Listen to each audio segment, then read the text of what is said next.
गौस पाक की एक वक्त में 9 आदमियों ने खाना पकाई और 9 के घर जाके खाना खाया। लेकिन हमारे माशरे के चंद फिरके ऐसे हैं जो इस बात को नहीं मानते हैं, जैसे बहावी, देवबंदी, अहले हदीस। इस टाइप के जो फिरके हैं, इन लोगों का कहना है कि ये कैसे हो सकता है, ये मुमकिन हो ही नहीं सकता, और इस पर एतराज़ जताते हैं। लेकिन एक फिरका जो सुन्नी तबका है, जो अहले सुन्नत वल जमात कहलाती है, जो बरेलवी तबका है, वो इस बात को मानते हैं। लेकिन वो भी नहीं जानते कि ये मुमकिन कैसे हुआ। इसके पीछे की हकीकत, इसके पीछे का राज ये सुन्नी अहले सुन्नत वल जमात तबका जो है, ये भी नहीं जानते कि 9 आदमी की दावत एक वक्त में गौस पाक ने कैसे खाई। वो भी इसकी हकीकत नहीं जानते, इसके पीछे का राज नहीं जानते। हमारे अजीजों साथियों, अस्सलाम वालेकुम वरहमतुल्लाहि वबरकातुहू। उम्मीद करते हैं कि आप सभी लोग खैरियत से होंगे। आज मैं गौस पाक रजी अल्लाह ताला अन्हु की वो हकीकत, वो राज आप लोगों के जानिब मैं पेश करूँगा कि जिस हकीकत को हमारे फिरके वारियत में डूबे हुए चंद लोग उसे तो मानते ही नहीं हैं। एक फ़िरका ऐसा है जो अहले सुन्नत वल जमात कहलाती है, जो बरेलवी तबका है, वो तो मानती है, पर वो भी इस हकीकत से अनजान है, इसके राज नहीं जानते हैं, इसके पीछे के।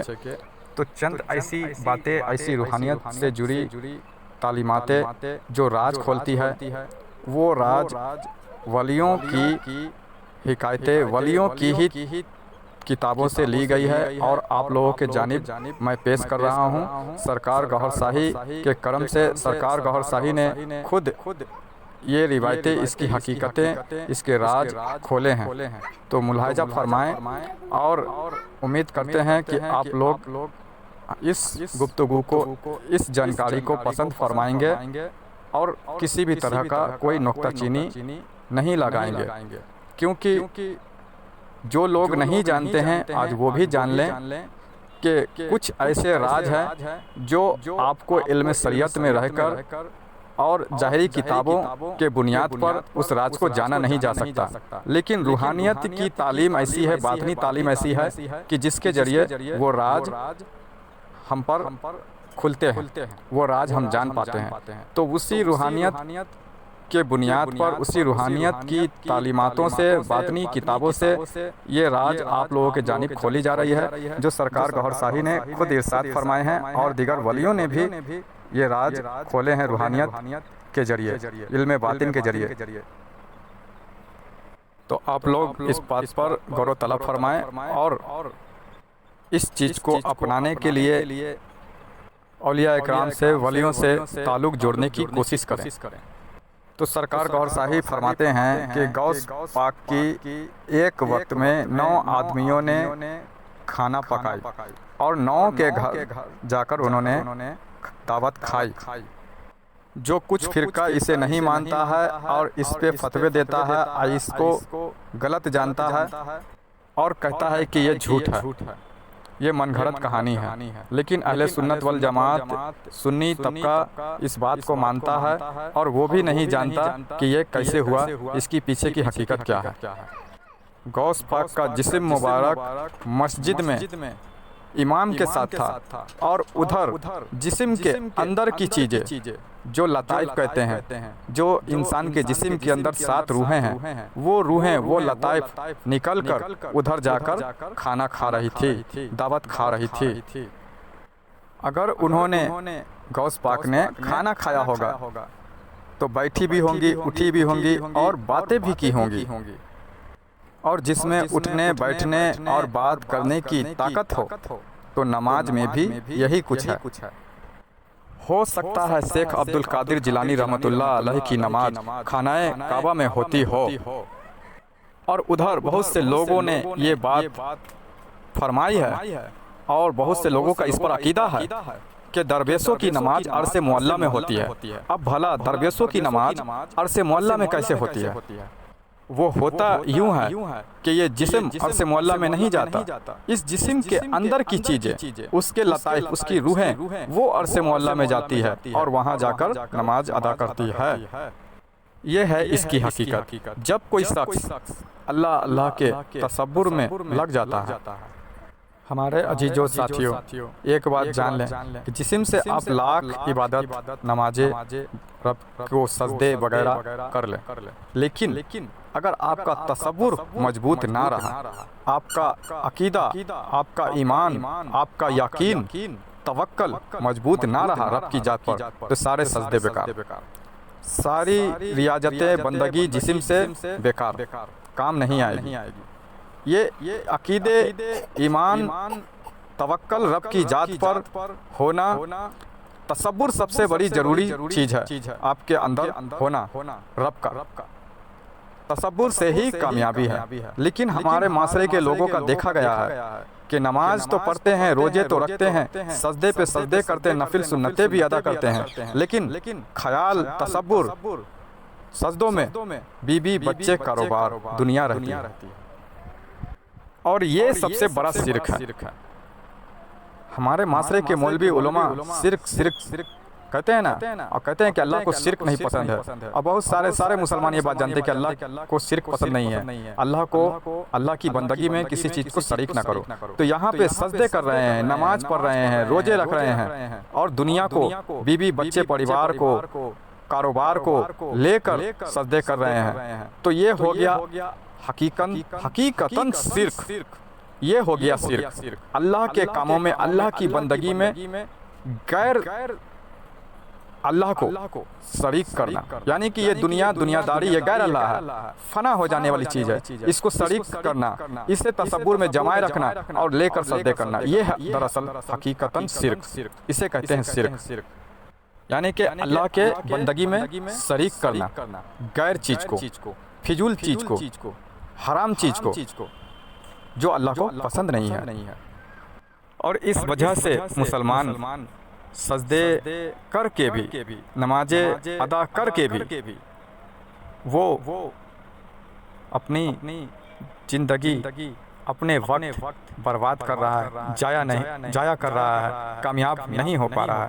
कामयाबी के लिए शर्त है ये कि तसब्बुर रब के जात का, अकीदा, ईमान, यकीन, तवक्कल रब की जात पर होनी चाहिए, ख्याल रब का ही होना चाहिए। ये होती है नमाज के कबूलियत का दारोमदार। जब बंदा अल्लाह अल्लाह का तसब्बुर जमाता है, तसब्बुर करता है, तो किसी के दिल पे लफ्ज अल्लाह जम जाता है। सरकार गौहर शाही इरशाद फरमाते हैं कि तुर्की में एक आदमी के दिल का ऑपरेशन हुआ, और ये हकीकी बात है। ये अखबारों में, न्यूज़ों में भी ये बात आ चुकी है। तो जब उस आदमी के दिल का ऑपरेशन हुआ तो उसके दिल पर लफ्ज अल्लाह लिखा हुआ था, नक्श हुआ था। और ख्वाजा वहीउद्दीन नक्शबंद रहमतुल्लाह अलैह को नक्शबंदी क्यों कहते हैं, ये सरकार गौहर शाही ने इसके राज खोले, इसकी हकीकत बताएं। उनको नक्शबंद इसलिए कहते हैं कि वो लोगों के दिलों पर, अपने मुरीदों के दिलों के ऊपर लफ्ज अल्लाह नक्श कर दिया करते थे, और लोगों को वो नक्श किया हुआ लफ्ज अल्लाह नजर आता था। इसलिए उन्हें ख्वाजा वहीउद्दीन नक्शबंद रहमतुल्लाह अलैह कहा जाता है। नक्शबंदी इसीलिए उनको लक़ब मिला। और कुछ लोग ऐसे हैं कि जो अल्लाह अल्लाह करते रहते हैं, तो उनके दिलों में मदीना का नक्श, मदीना बस जाता है, और मदीने का नक्शा उन्हें नजर आता है। फिर सरकार गौहर शाही फरमाते हैं कि फिर ऐसा बंदा कहीं भी हो, वो मदीने में ही है, क्योंकि उसके दिल पर मदीने का नक्शा जम गया, नक्श हो गया। फिर वो बंदा कहीं भी हो, वो मदीने में ही है। और कुछ लोग ऐसे हैं कि जो हर वक्त अल्लाह अल्लाह करते रहते हैं, उनके दिल पर खाना काबा बस जाता है। जब खाना काबा दिल में बस जाता है, तब मौलाना रूमी ने कहा कि ये काबा उन हजार काबों से बेहतर है। उस खाना काबा की बुनियाद इब्राहिम अलैहिस्सलाम ने रखी, जो अरब मुल्क में है। उस खाना काबे की बुनियाद इब्राहिम अलैहिस्सलाम ने रखी, लेकिन ये खाना काबा जो दिल में बस गया, इसकी बुनियाद अल्लाह रब्बुल इज्जत रखता है। इसकी बुनियाद अल्लाह रब्बुल इज़्ज़त रखता है। ये मौलाना रूमी ने कहा। और हजरत मुजद्दिद अलिफ़सानी रहमतुल्लाह अलैह फरमाते हैं कि उन्होंने एक दफ़ा देखा कि बातनी मखलूक समझते हैं ना, बातनी मखलूक यानी कि अल्लाह के वो मखलूक जो हम आप देख नहीं सकते इन नज़रों से, इन आँखों से, वो बातनी मखलूक हजरत मुजद्दिद अलिफ़सानी रहमतुल्लाह अलैह को सजदे कर रही है। ये हजरत मुजद्दिद अलिफ़सानी रहमतुल्लाह अलैह फरमाते हैं। और ये बात सरकार गौहर शाही ने इरशाद फरमाई कि मुजद्दिद अलिफ़सानी फरमाते हैं कि वो देखें कि उन्हें बातनी मखलूक उन्हें सजदा कर रही है। आप बड़ा घबराएं कि ये क्या हो रहा है, और सजदा जायज़ नहीं है, सजदा जायज़ नहीं है, और घबराएं कि ये सजदा क्यों कर रही है। आवाज़ आई गैब से कि घबराओ मत, ये सजदा तुम्हें नहीं कर रही है, वो जो खाना काबा तुम्हारे अंदर बस गया है उस खाना काबा को सजदा कर रही है। ये मखलूक के उसको सजदा कर रही है। ये गैब से आवाज़ आई। और जब हजरत राबिया बसरी रहमतुल्लाह अलैह, जो औरतों में बहुत ही बड़ी कामिल वली गुजरी हैं, जब उनके दिलों में खाना काबा बस गया और हजरत राबिया बसरी के दिल में खाना काबा, असल खाना काबा आ गया, तो उस खाना काबा को हुक्म हुआ जो अरब मुल्क में है, जिसकी बुनियाद हजरत इब्राहिम अलैहिस्सलाम ने रखी थी। उस खाना काबा को हुक्म हुआ कि जाकर उस खाना काबे के जो हजरत राबिया बसरी के दिल में आ गया है उसका जाकर तवाफ कर। ये हुक्म हुआ। इस बात को हमारे माशरे के फ़िरका परस्त उलमा और बहुत सारे फ़िरका परस्त मुसलमान नहीं मानते हैं इस बात को, इसे हकीकत नहीं जानते हैं, इसे झुटलाते हैं। लेकिन ये बात, ये रिवायत हकीकत है। हजरत राबिया बसरी एक ऐसी औलिया, एक ऐसी वली अल्लाह गुजरी हैं जो ये वाक़यात उनके साथ पेश आया है। अब हमारे माशरे के मौलवियों का, उलमाओं का जो नज़रिया है ना, वो इस जिस्म तक ही महदूद रुकी हुई है। इस जिस्म के अंदर जो असल चीज़ें बंद हैं, जो रूहें हैं जिन्हें मर कर आगे जाना है, उस पर उनका अकीदा नहीं है, उस पर उनका ईमान नहीं है, उसकी उन्हें उस रूह की उनके पास तालीम नहीं है, उस पर उनका जोर नहीं है। जब जोर नहीं है, अकीदा नहीं रहेगा, ईमान नहीं रहेगा, तो फिर ऐसी रिवायतों को, ऐसी वाक़यात को तो वो झुटलाएंगे ही ना। वो ये चीज़ मानने को तैयार ही नहीं होते कि मर कर जो कब्र में जाएंगे तो ये जिस्म नहीं, वहाँ पर वो रूह, उससे सवाल जवाब होगा। वो रूह आगे जाएगी जिसे सदा रहना है, जिसे सदा की ज़िंदगी हासिल करनी है। तो हमारे माशरे के लोगों का जो माइंड है, जो सोच है, इसी दुनिया की में रह गया, इसी दुनिया के भी वो दिमाग, उनके माइंड, उनके सोच इसी दुनिया में ही अटक गए। और इस दुनिया के बाद जो दुनिया है, जहाँ रूहों को जाना है, हमारे अंदर की लताइफों को जाना है, उस पर तवज्जो नहीं है। ये वजह है कि झुटलाते हैं, ये कारण है झुटलाने का। शाह मंसूर अल-हल्लाज जो थे, यही कहते कहते सूली पे चढ़ गए। वो कहते थे कि उस खाने काबा किया जा रहा है, जबकि असल खाने काबा तेरे अंदर बसा है, इसका तवाफ कर। ऐसी रूहानियत की बातें, ऐसी रूहों की तालीमातें, हकीकतें जिन जिन वली अल्लाह ने, औलिया इकराम ने खोली है और बताएं, लोगों के बीच पेश किए। मौलवियों ने, उलमाओं ने उनके ऊपर कुफ्र के फतवे लगाए और शाह मंसूर अल-हिल्लाज को तो सूली पर चढ़ा दिया। शाह मंसूर अल-हिल्लाज बहुत बड़े कामिल वली, अल्लाह के वली थे। उनको इसी जुमले पर कि उस खाने काबा किया जाता है, असल खाना काबा तेरे अंदर है, उसकी तवाफ कर, उस दिल को असल खाने काबा में तब्दील कर, उस दिल में अल्लाह को बसा।